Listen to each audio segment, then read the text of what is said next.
Если бы не свидетели, обнаружившие Мэри в окружении волков, никто не поверил бы в эту историю. Оказавшаяся в снежной западне американка Мэри Краник родила здорового малыша весом 3,4 килограмма. Помощь при родах ей оказала стая волков, которая как бы ассистировала при родах. Они считали меня членом их стаи, вспоминает 25-летняя секретарша из Талкаэтне на Аляске.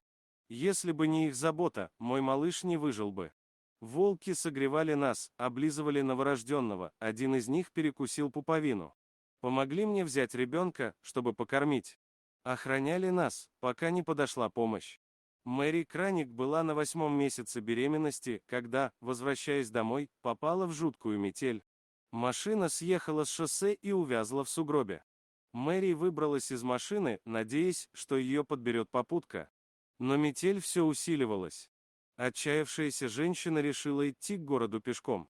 Она с трудом одолела около 800 метров, и тут у нее внезапно начались родовые схватки. Приметив неподалеку место, где было меньше снега, Мэри с трудом туда добралась и из-за боли и страха потеряла сознание. Пришла в себя через несколько минут, вспоминает Мэри. Моя голова лежала на спине огромного волка, наверное, вожака стаи. Остальные волки, а их было около 9, окружали меня тесным кольцом, заслоняя от вьюги.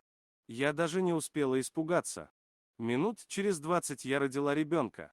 Одна волчица осторожно перегрызла пуповину, а потом вместе со своей подругой вылизала ребенка.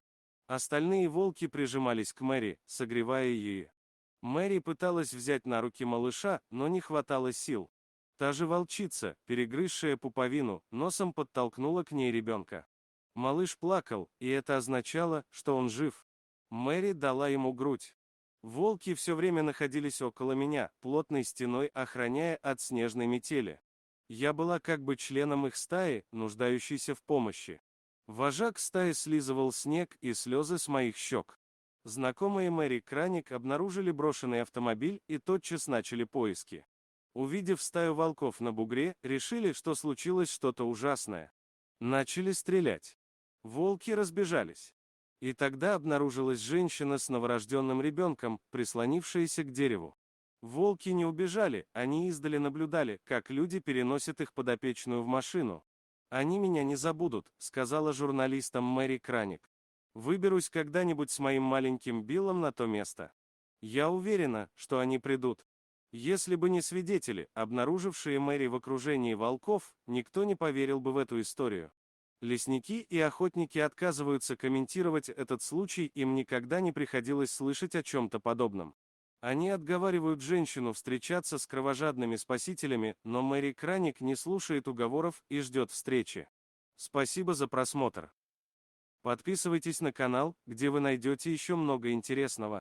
А также ставьте лайки и пишите комментарии, что думаете насчет этой истории.